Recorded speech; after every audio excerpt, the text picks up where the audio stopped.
Uh, Good evening. Is this microphone working? Yes. Good evening. A couple of things. First of all, I'd like to give a warm round of welcome to our new sound system, which, as you can tell, has made things much better. Second, I'd like to offer a public challenge to the Student Lecture Committee to stand up here themselves one of these days. I'm getting sick of standing up here. And then I would like to make a request to all of those who are suffering through various pinups and reviews to leave these chairs in here where they belong. And I would also like to remind you that next week, Wednesday, we have Brian Boygon from Culture Lab in Toronto speaking to us. And I would like next to ask Mary Norris, who is a member of the SCI-Arc Board of Directors, the chair of the SCI-Arc Foundation, and the head of the Academic Affairs Fundraising Committee, as well as one of the most preeminent members of the Los Angeles art community, to come up and introduce tonight's lecturer, Mary Norris.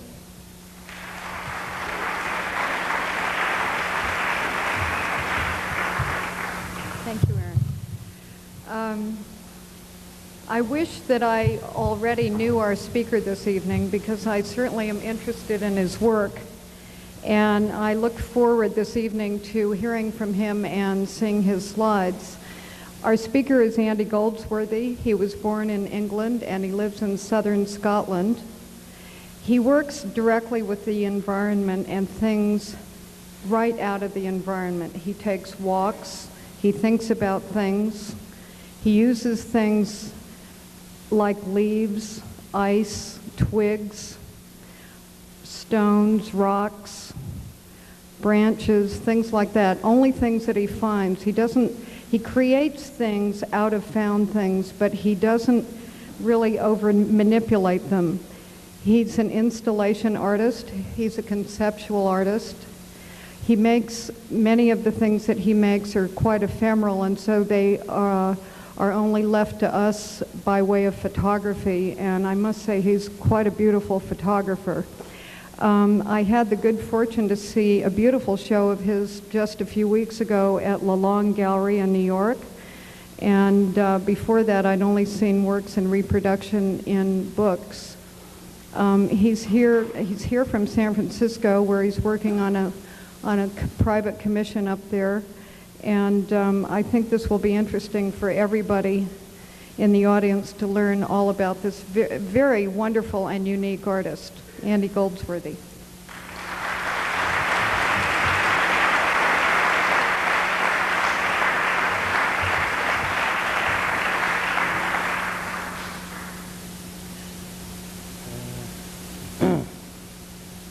Can we put the slides on, or the 35? Sorry, could we put the 35mm slide projector on, please?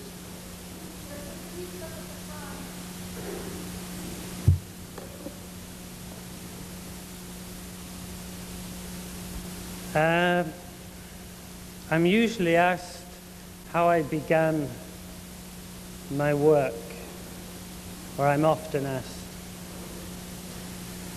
I did my training, so to speak, as a farm laborer from the age of about 13 or 14. And I drew a lot from those experiences of working on the farm, of the ploughing the earth, of making walls, of laying hedges, cutting turnips, a very physical and rich source of feelings towards the land. Next.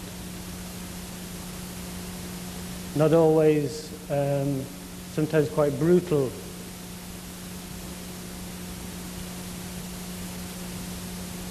I went to art college after school, at the age of 17, 18. where I made my first art outside. I went to college in Bradford, which is a city in the north of England. Next. And this is my first work outside.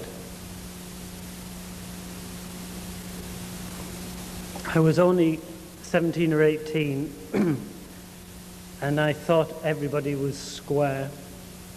So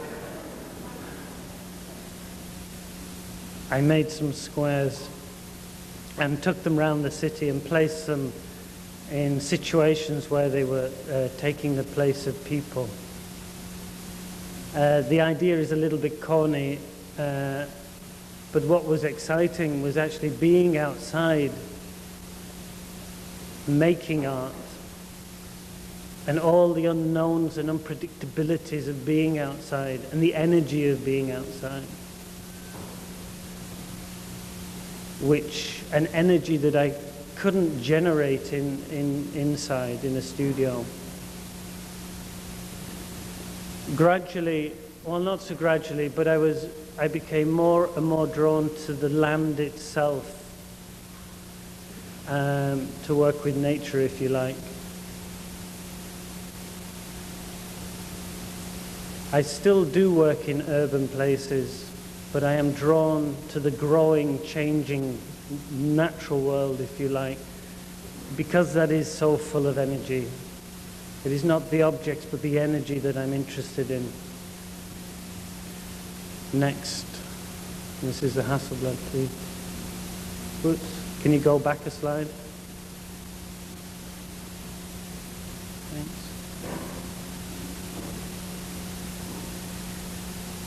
If you could move the Hasselblad over a little bit, I think. No, the other way. That's it. Come on. Great. Perfect. Thank you.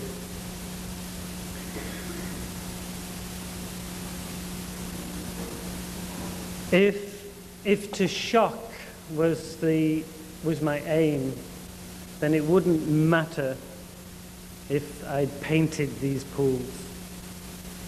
And although there is an element of shock of finding that colour, it is very important to me that behind that lays the truth that this is a colour of the river.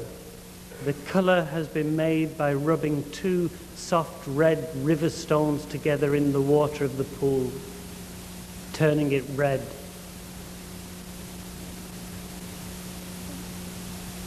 It is important to me that the way of making, the way of finding, and what I find is of the place. The way it is made by rubbing the stones is the same way the river pools themselves have formed, by the grinding of stones.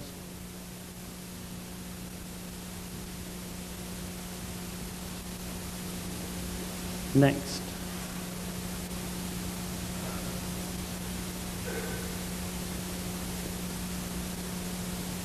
Can you separate the slides a little bit? Thanks. Great.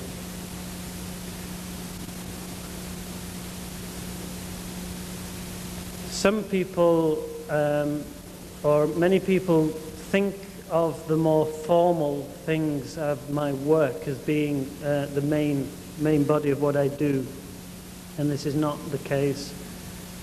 The holes and the spirals and the circles are at the formal end of a wide range of forms that I work with. And in some ways, the circles and the holes are things that I'm breaking or challenging. So a splash can be, not can be, but is, for me, says more about the essence of my work than the more formal things. The red splash is made by throwing a ball of red earth into the water, and the black splash is made by throwing a stone through thin frosted ice, knowing that underneath it was a muddy pond and that the black would erupt.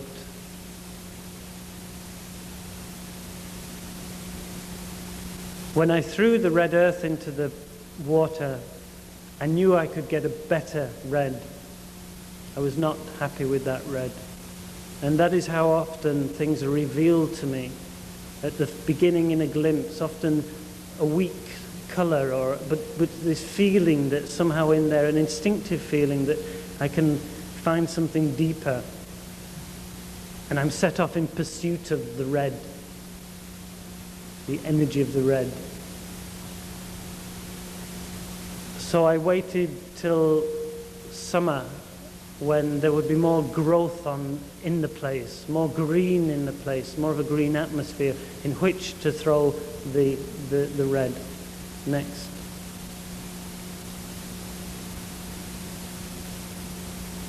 And although these works are about randomness, can you focus the 35 mil?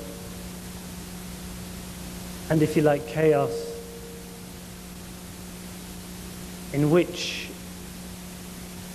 I'm releasing the form or releasing the energy rather than making it, I know that if I throw in the right place, in the right way, at the right time, then the work will be strong.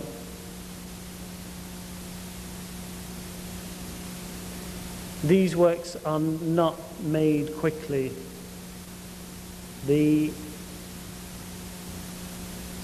When I make the red splash, I hold the earth in the water in a ball in my hands. I then throw the earth up high so it lands hard. I have time to wash my hands and hold my camera. And it's not the first splash, it's the second splash that interests me. The first splash is very white. It's the second one when the earth has been mixed with the river and erupts from underneath. Time is important to me.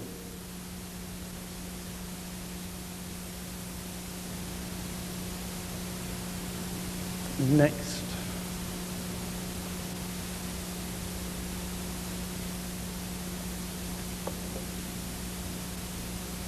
Leaves and sand.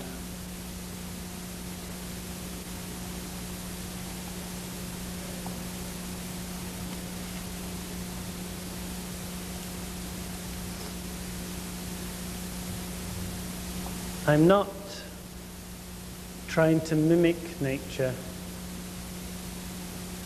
My art is an expression of my human nature. But I'm wanting to touch and understand the energy that drives nature so that it drives my work also. So I can tap that energy. The purpose of my art is not to improve on nature, but to understand it. And I can only understand things through touch, through feeling and working and making. To make something drives my perception. I'm not just an observer, I'm a participant. Next.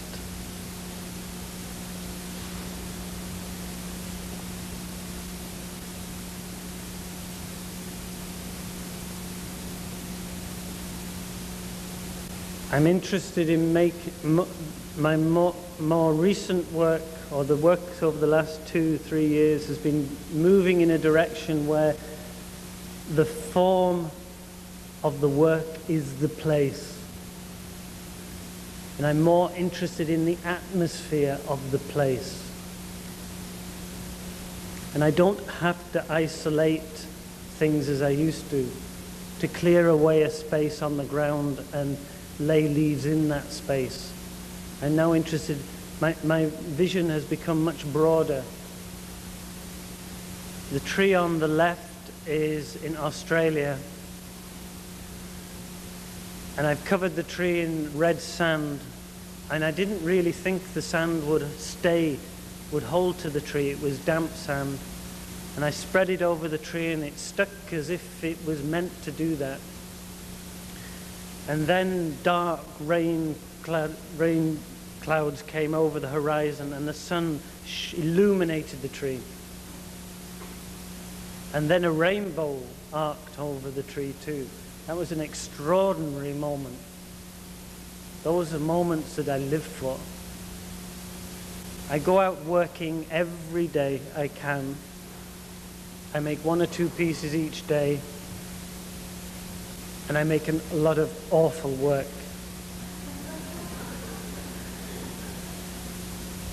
But it's important to establish a rhythm and a routine that somehow makes impossible works as the red tree possible. I go out every morning and the work can take 2 hours, 3 hours, all day. I don't know, but that's the important thing. And I usually don't know what I'm going to make or where I'm going to work. The stick on the right-hand side is covered in poppy petals, red poppy petals.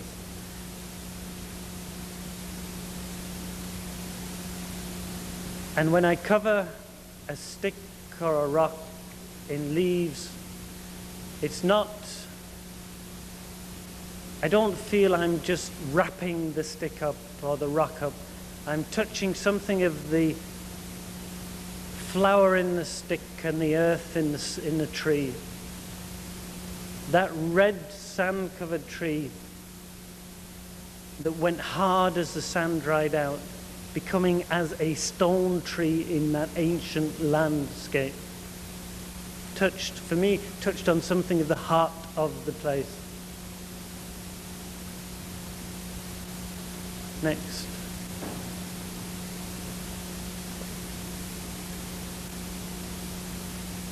It is difficult for a sculptor to work with petals and flowers.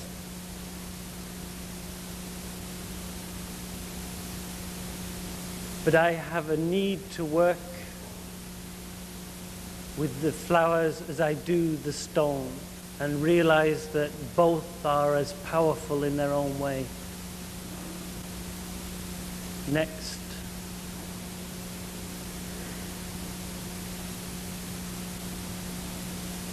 It is the same with color. Color for me is not pretty or decorative at best, and nor is it just about the surface. At best, it reaches deep into the rock, drawing out something of the internal rock.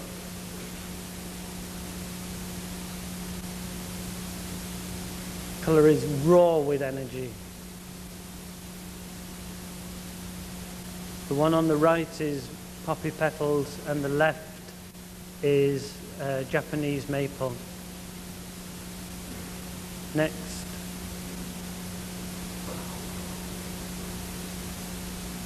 There are things, works and forms and ideas that do reoccur in my work, and the black hole has been one of those.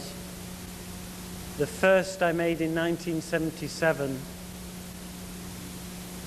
and it was one of the first works that I made when I had the opportunity to present an actual work as opposed to the photograph in an exhibition. All the earth around the hole came from within the hole, and the black is formed by there's a large chamber inside there, which I actually could get inside when I was digging the hole. And the black is so black that people don't believe it's a hole. It's as if it's rising up out of the ground.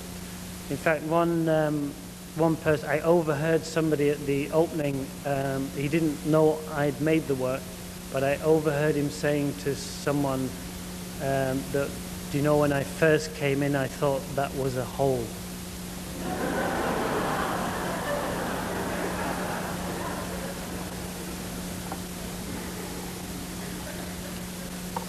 The place has to be right to make a black hole. I can't. There is a relationship between the outside space, the atmosphere, and the internal space, to which the hole is an aperture. It is a black. The black is not achieved by the harsh, if you like, Californian light. It has come out of a day like today. The today's light is the best for making a black hole. That soft, shadowless light. Very British light. But it's not just a visual trick. That black, to me, was the discovery of the black was making visible the energy of the earth. It made visible what I could not previously see. The black is as tangible is the most tangible thing there, yet it is just space.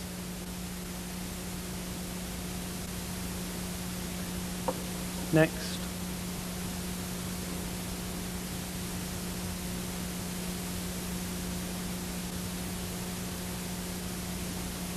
This is a work that I made in the Greenpeace headquarters in London from clay upon which the building sits, from just outside the back door. It's raw, unfired clay, and it is made in a place where you can see that it's kind of a pausing place on the steps, and it overlooks right into the hole. And I hope that it would act as a reminder that the earth is here too, and as a well from which to draw energy. It is still there. Next.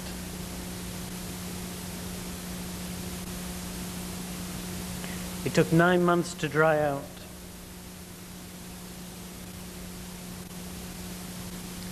I just want to quote from something I wrote.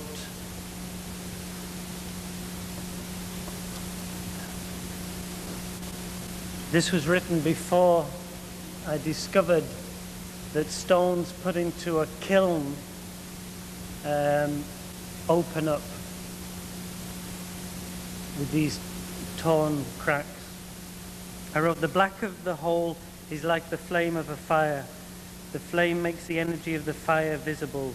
The black is the earth's flame, its energy. I used to say I will make no more holes. Now I know I will always make them. I am drawn to them with the same urge I have to look over a cliff edge. It is possible that the last work I make will be a hole."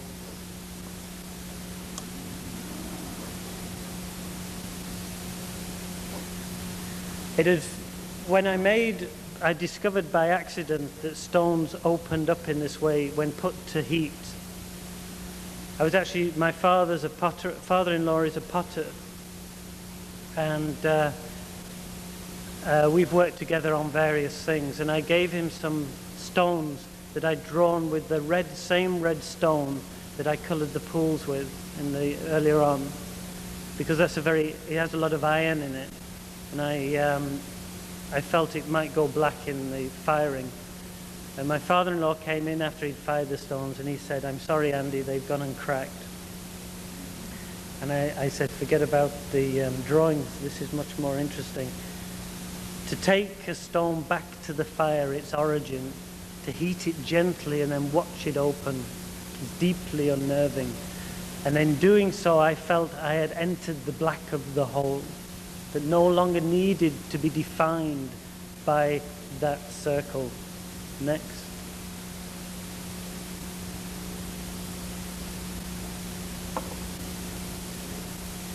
The work on the left-hand side is clay wrapped around a boulder. It was part of an installation at the Haynes Gallery in San Francisco. Some of you may have seen it, I don't know. It was possibly a year ago.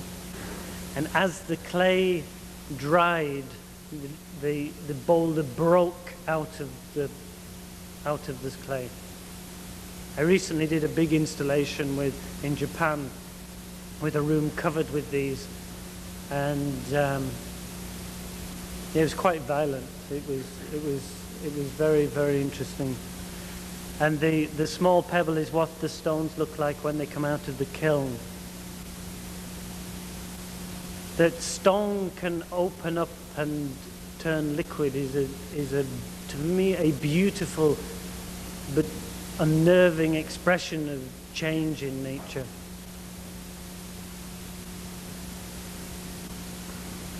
Some people have found this work violent and misunderstood it as an act of violence inflicted upon nature by myself, which is not true. It is there is a violence in this work, but it is in nature.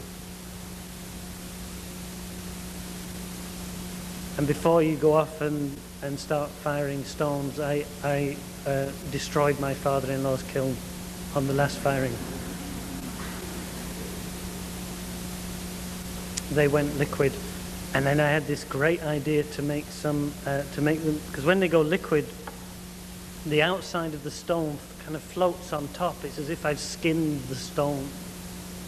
So my next project, when we've repaired the kiln and figured it out, will be to melt them so there's puddles of stone puddles.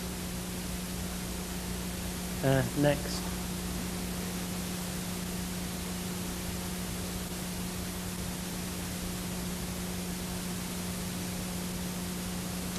There is also I feel also a violence in the red of the Japanese maple. When you see the tree on the side of the mountain, it isn't like, the Japanese autumn is not like the New England autumn, where you get fabulous colors en masse.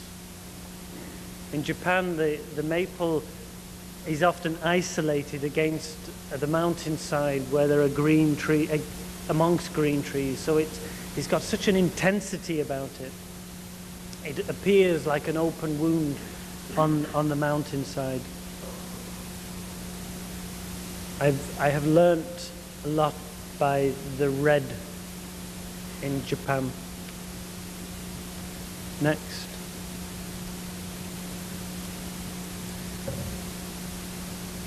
And as I said, I feel that I can now touch the black. It's as if I've poured the black out of the hole, that I can now find it in the side of a rock, in the surface of a rock. I don't need that circle in the same way that I did before.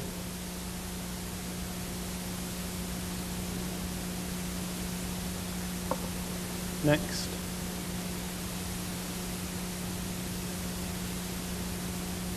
Change is intensely important to me. I'm not a great traveler. And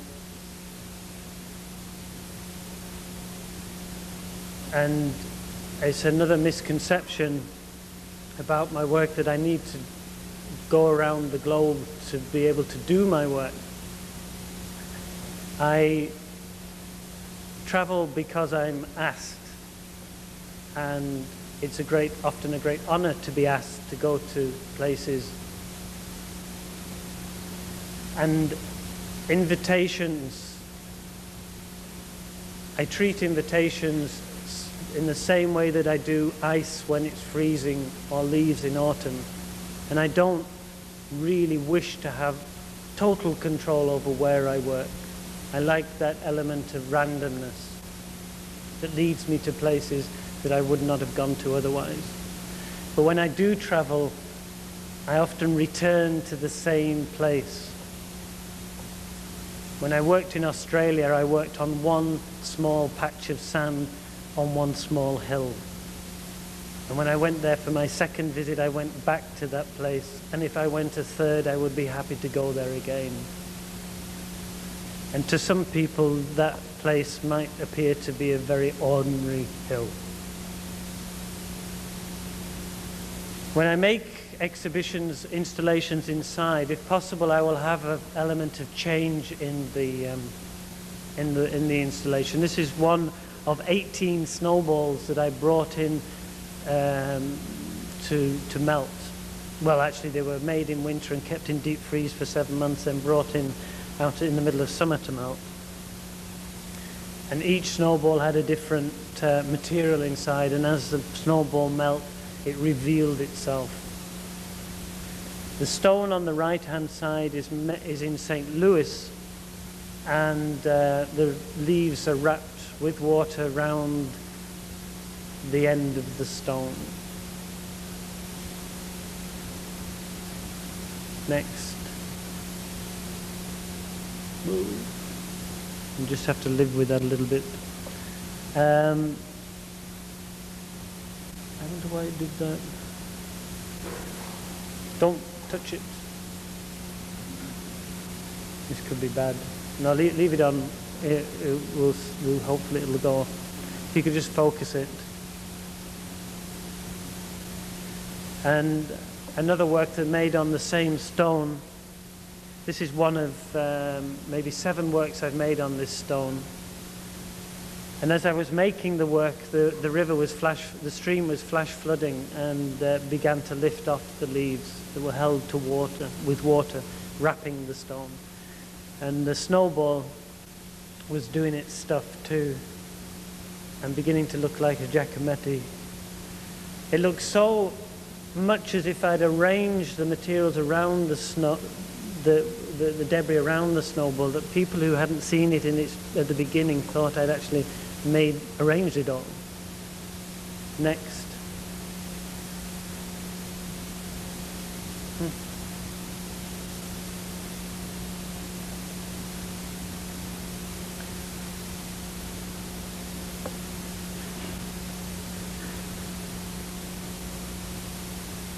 I was very interested in the shadow that the snowball left on the floor, the way it drew itself onto the floor.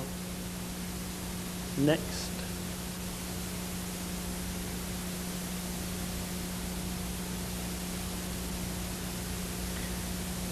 I've also begun to make works in anticipation of change to come in the future. Something that will happen in the future.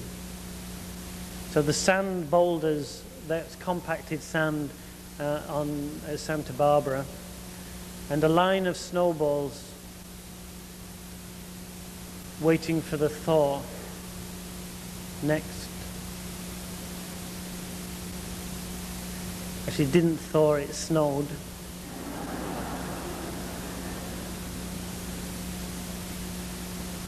Next. The wheel marks are from the farmer, who gets to see a lot of my work.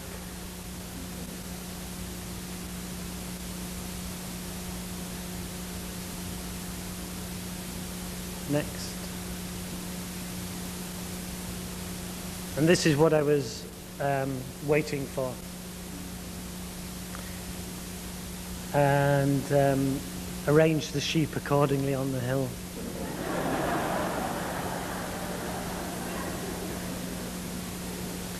I don't know how I do it sometimes, you know?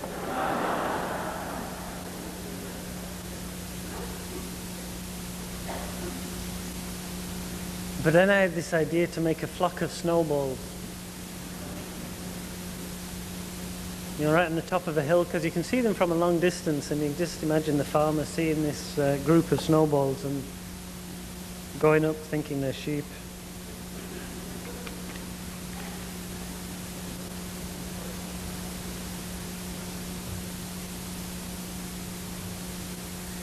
I have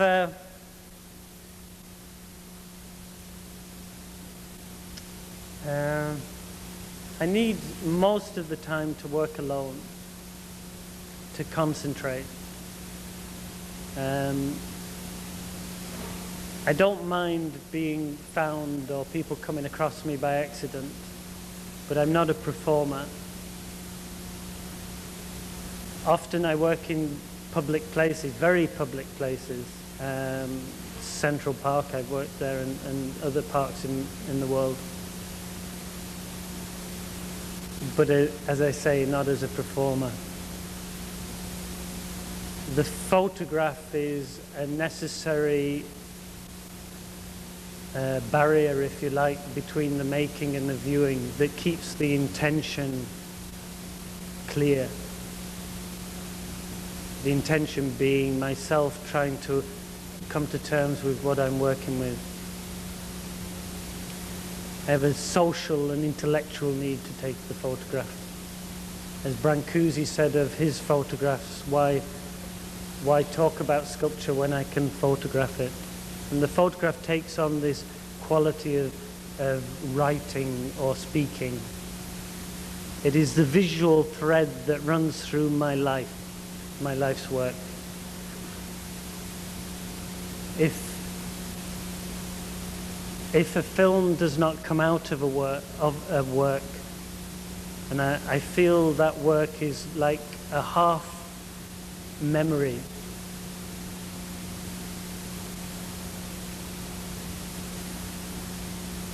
And if I had to describe in one word what my work was about, it would be time.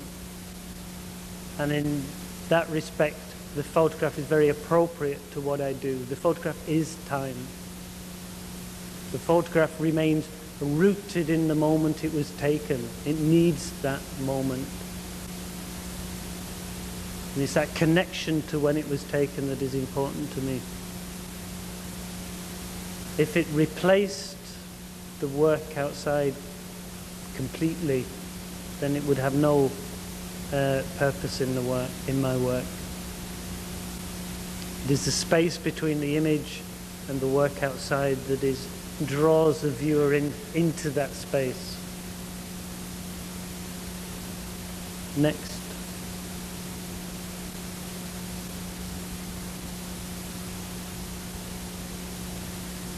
After making the snowball that drew itself on the floor, I actually made drawings with snowballs, mixed with earth from the place the snowball was collected from. Left to melt. I didn't control where the snowball would melt, apart from laying the table often at a particular angle, so that with the snowballs hanging up in the studio there, the paper was at a slant, because these were river snowballs, and I wanted to have a sense of flow to the drawing. Next.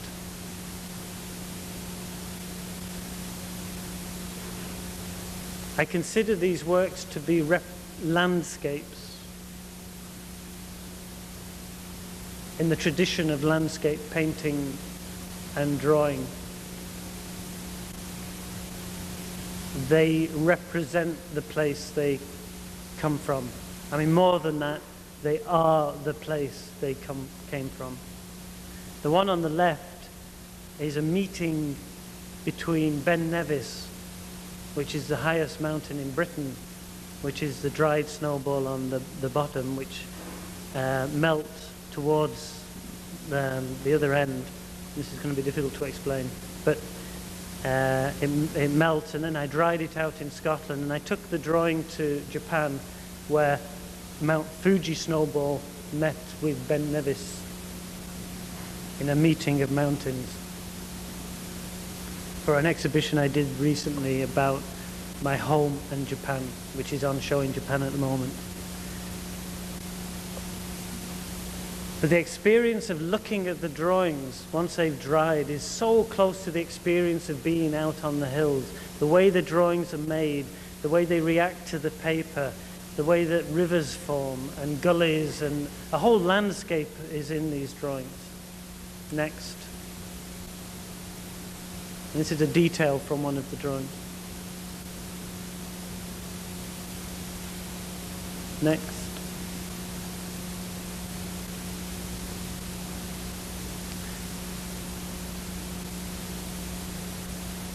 For an artist for whom the seasons are very important, the opportunity to go to the source of winter, to the heart of winter,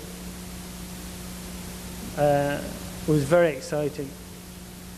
I went to this is at Greaser Fjord on Ellesmere Island, and I worked there for 4 weeks, making work. Next. And the logical progression of the logical outcome of the trip was to go to the North Pole itself, where I made this piece of work. It was not done with the intention of being the first sculptor on the North Pole. I went there for deeply personal reasons of following winter to its source, the place that generates it. At the North Pole there is no land, just snow and ice. It's the essence of winter. And I made these 4 snow arches so that when you stood in the middle, everywhere was south. And it is a very formal piece because the sun is going round at more or less the same height all the time. So it had to be equal on all sides. And on the left-hand image, there's a crack. You can see a crack near to the work that it was opening as I was there, and it would soon be destroyed. I would not wish to leave a mark on that place. I normally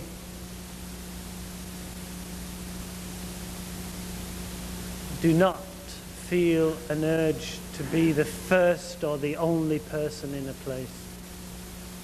And for most times that would be a reason for me not to go there. Next. On return to home, I made a work to mark that journey to the North Pole and made a stone version on a line north of the village where I live.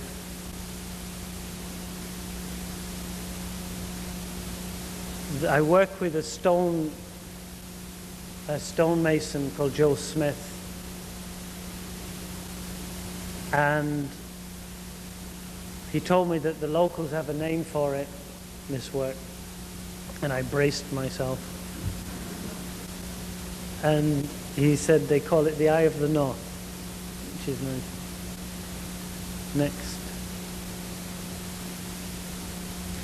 This is where I live, a small village. The sort of square, tall building with the smoke in front is my studio.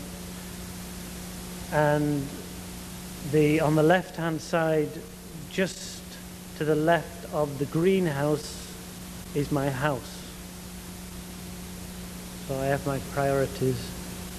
Right. I like living here a lot. It's a small community of about 200 people. Everybody knows what I do. It's just very, very kind of normal. Well, not normal, it's extraordinary in a kind of, well, you know what I mean. And I've lived there now for 7 years. And I need this place so much. I need to work here. I need to return to my home. I regret the loss of a sense of change that accompanies traveling. I see changes, I see different places, I don't see changes. I feel that change can only be best understood by staying in one place. It hurts me now to be here when we are getting a really intense cold at home. It's somehow all the projects and invitations come from hot, sunny countries.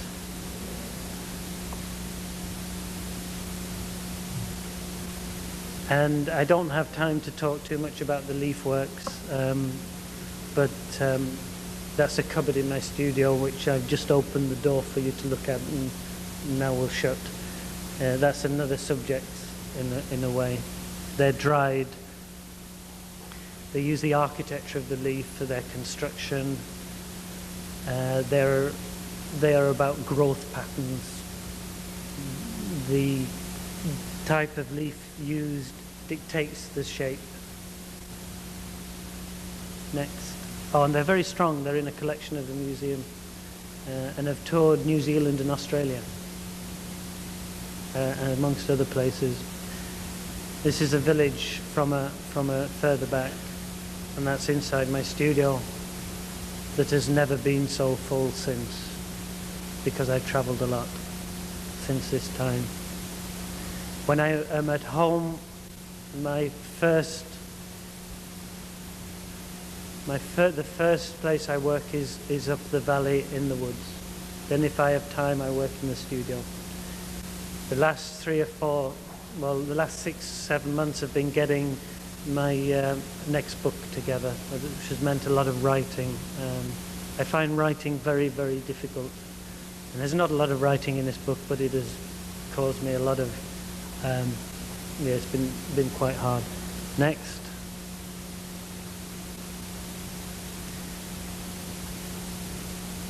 The place that I live is extraordinary because the people of that place have, all I ask is tolerance. And they have not only shown tolerance, but also a great enthusiasm for my work. Not all of them, obviously, but generally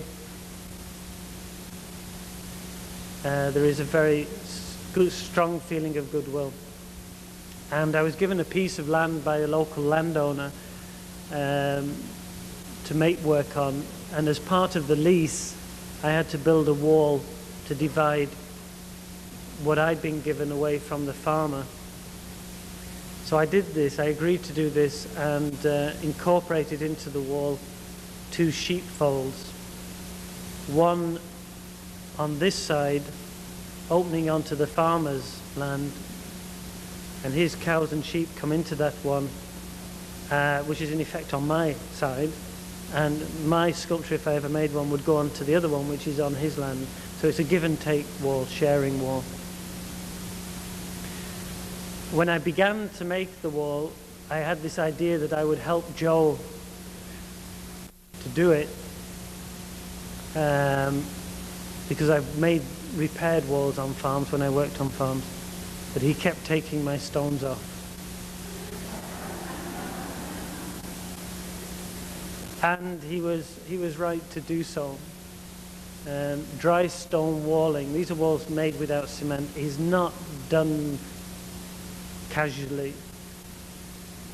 When I work with this man, I work with his 20-odd years of walling experience, and also the hundreds of years of the tradition in which he's working. And so it has now become very important that I don't make the wall. I act as the labourer.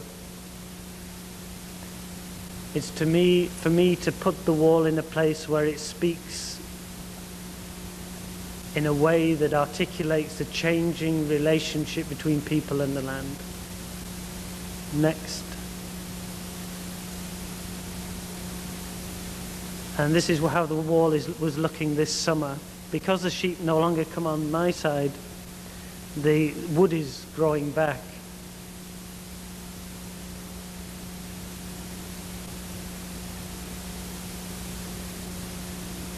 The wall is a great lesson to a sculptor. The way it is made, its construction, and it looks random, but there is a structure to that wall. It has, for want of a better word, soul. And when I make a wall and it connects up with the existing network of walls, it is nourished by that network. There's this feeling, I've become more and more aware of how my touch is another layer in the many layers that have made where I live rich in the relationship between people and the land. And these walls are an expression of that. Whenever possible, we will use an old derelict wall to make a new wall. And I love that idea of a old wall becoming a new one. Next. And this work, the first wall, released a whole host of walls. I love the wall that it has a line that is in sympathy with the place through which it travels, that it will go round a rock or around a tree rather than cut the tree down or flatten the rock. So I made a wall that went for a walk through the trees, that revived a derelict section of wall that links to the existing network of walls. And the old network of walls were an evidence of this forest when it was fields. And my wall is evidence of it as it is now. So when the trees have gone, maybe back to fields, there'll be this wiggly wall, and it'll be a sign of what was once there. Next.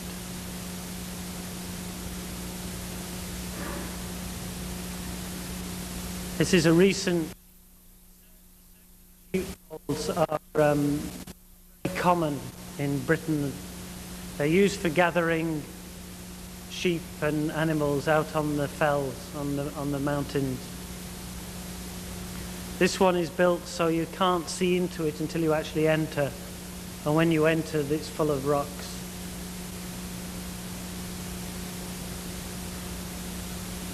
I am less interested in the formal contrast between the circle or the sheepfold and its surroundings than these connections to agriculture.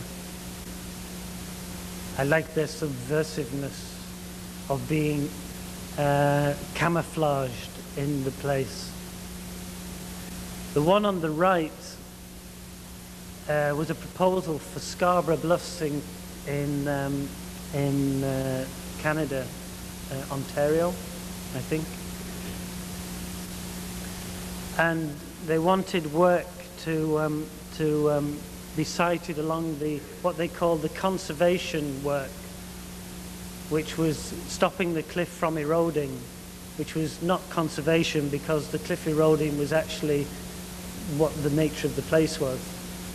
So I proposed to make an enclosure on top of the cliff face next that would fall over the cliff.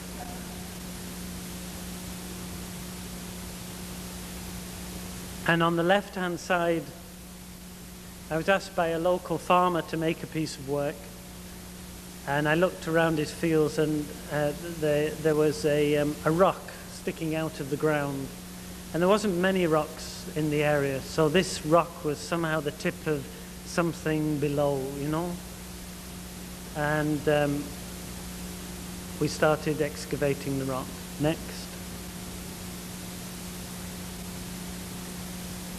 It was a kind of geological dig. And we carefully took the earth off, revealing the bedrock below, revealing the stone landscape that lay below the landscape of fields. Next. And then it was enclosed by a sheepfold.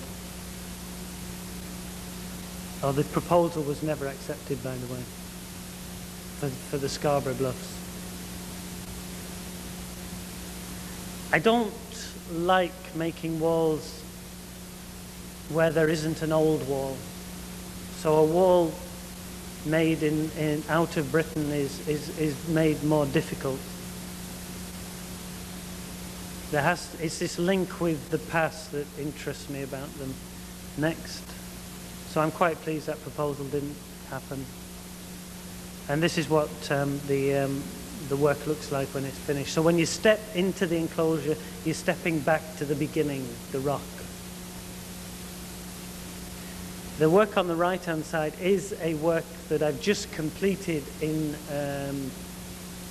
New England, I think, somewhere near New York, where there are old walls.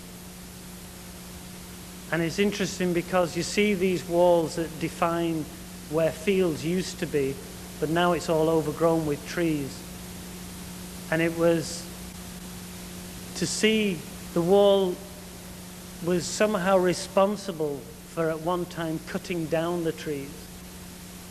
The wall had cut the trees down. And now that the trees have come back, and this area is becoming heavily developed, I cut a fallen tree in half and built it into the wall so that the entrance cut through the tree. As a reminder of that, of what happened.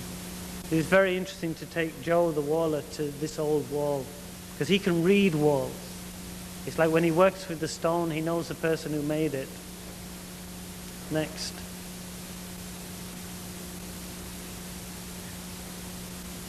These are my walls, I guess, that use the same principles of dry stone walling. This one fell down on the first attempt, and when I finally managed to get it to stand, it survived for several weeks until the tide came in and knocked it down. It's in Australia. When it comes to taking the photograph, I'm very conscious about trying to explain the work. So the different layers that are in the place have to be shown, like the layer of sea, sky, and the rock and the sand. And I will take usually 2 or 3 images which are then made into photographs. I usually show 2 together.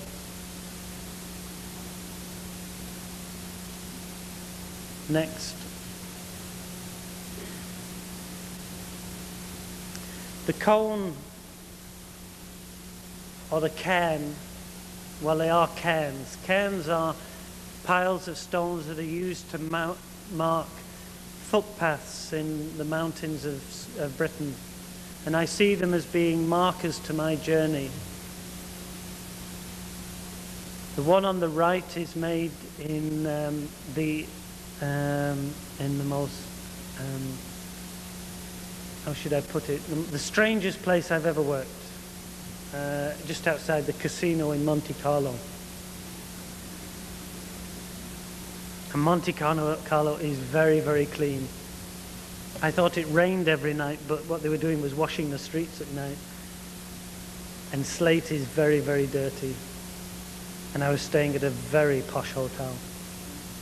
And every night I had to go walk past the front desk and the line of uniformed people looking like a coal miner. But it was an interesting piece because in amongst these trees, it took on the feeling of an ancient stone fruit. The pile of stones on the left is a cairn to follow the colours in the stone in Australia. Next. I have even made one in steel. The steel cone is in Newcastle, which is an industrial city, and it's made on the site of an old foundry. I wanted to make a work that touched on the industrial nature of that place. There was a stepping stone between the land and industry. The one on the left is the right way up. It's frozen. And you just have to trust me.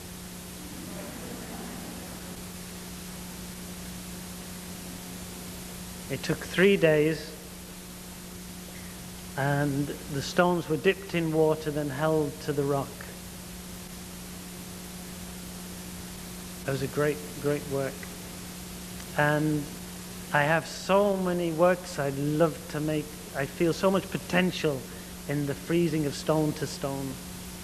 I don't get much opportunity in Scotland because we don't get sub-zero temperatures enough. I will often work through the night when it's colder to take advantage of the colder temperatures. Next.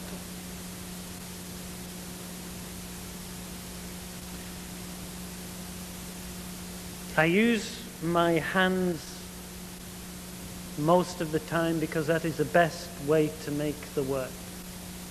And I love to use my hands. The way something is made is very important. To say it isn't is like saying it doesn't matter how a tree grew or how I grew. And when I lick a petal instead of using glue, if I had used glue instead of licking a petal to stick it to a tree or whatever, I would have forfeit the sensations of taste and texture, and that's important to me.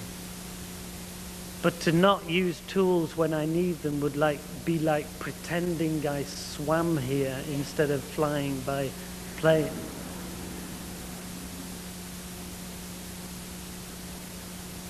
And I am happy to use the technology of the camera and the microphone, and that my art is about today. The pile of stones on the left is a cairn to mark the height to which the River Fox flooded in 1954. When it flooded to a height of about 12 feet, it also went 3 feet above the Mies van der Rohe house in which this building is, this work is sited. So it's a cairn for the Mies van der Rohe house. Next. And this is the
I thought, seeing as though I was giving a talk at an architecture school, you might like some arches.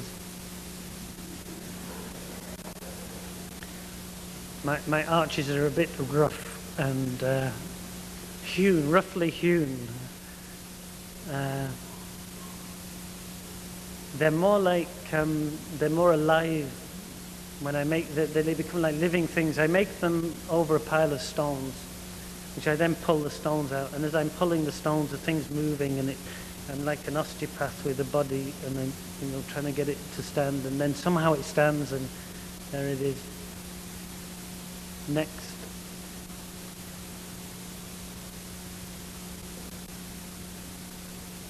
The stones are balanced. The point about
Whereas when I go to the land in this way, I'm being nourished.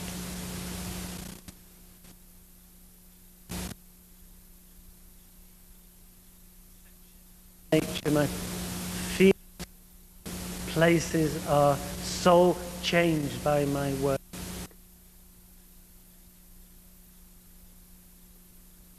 As possibly a house that you used to live in, that you, whenever you pass, you still feel for that place. You know how the door opened, you know the smell, the atmosphere, the walk, all those things. That's how I feel towards places. There's an intimacy. The icicles are frozen together. I dip the icicle in water and then into snow, and then hold it against the other icicles. And I usually have a piece of ice in my mouth, and I'm spitting at the end of it until it's frozen.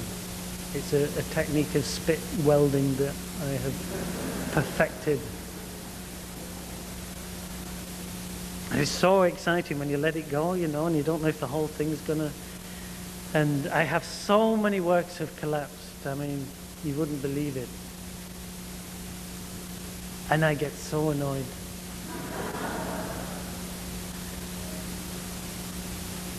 I couldn't achieve the works that I do if I wasn't totally committed to them succeeding.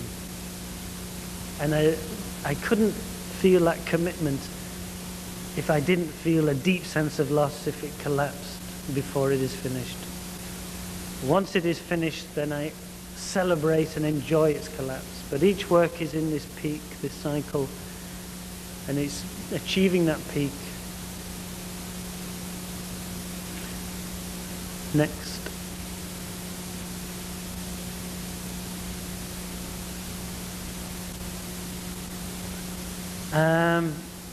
So it began to rain, and I lay down, and after it rained a little while, I got up.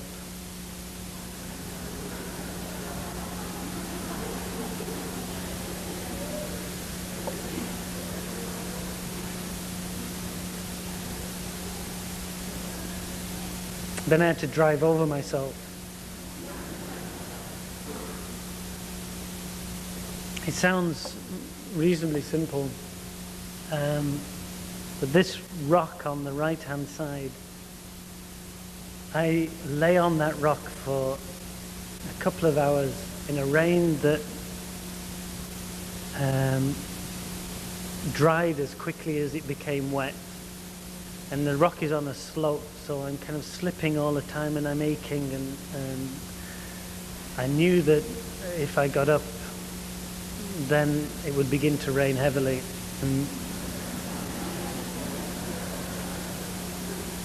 And that's what happened the first time. And then I went back to the stone this year, and it was in summer, so it was drying out very quickly, and there were these showers, and I made 5 shadows on the same rock. Next, and this is my last image. The one in New York, the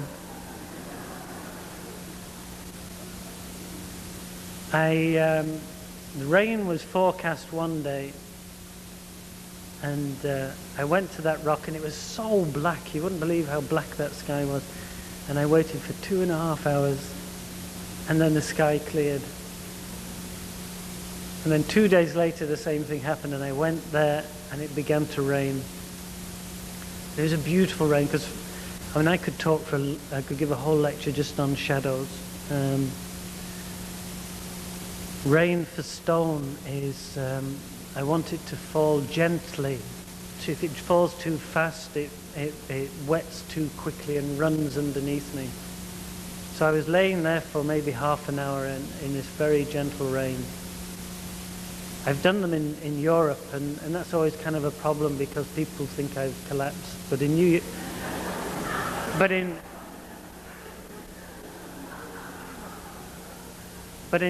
York, no one gives a shit, you know.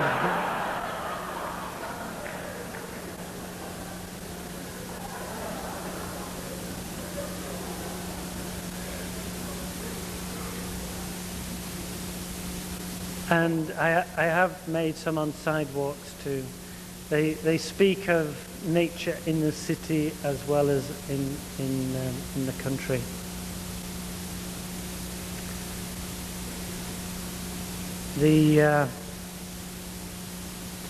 I guess that the reason why I end with this slide is that in some way I see all that I make as a shadow.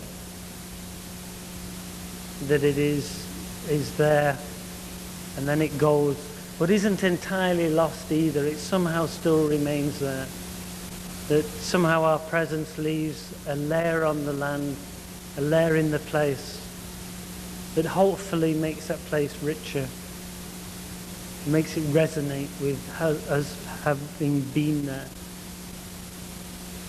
And I feel that in Scotland, where every wall, tree and rock has almost got this feeling of its past. I would not be interested in making these works other than by the rain. To wet the rock with a bucket of water or a hosepipe would have no purpose. That randomness and getting to know the rain. I can tell you I know rain now like I never knew rain before I made these works. And with that, I'd like to end my talk. Thank you very much.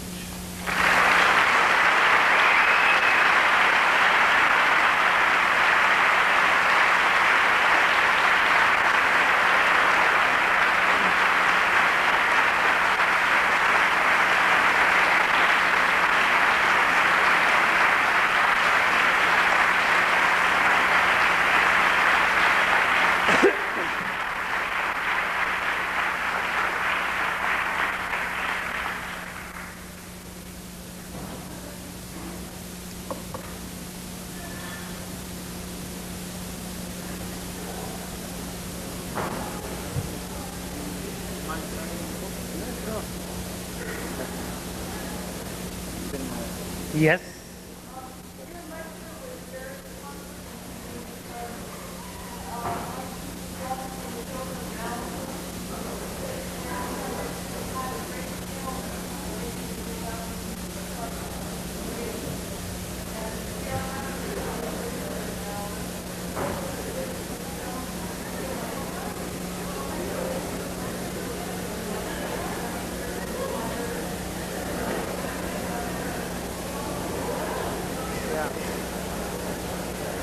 I don't know how to.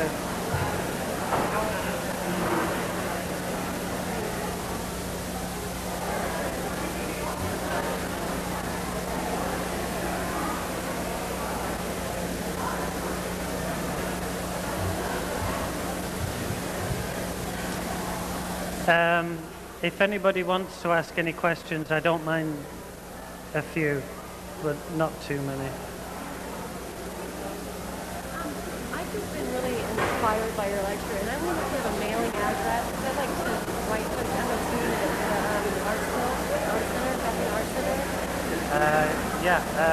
My name's Amy. Do you want to? If you could write it, actually, you can read this last line. You'll know what I mean. All right.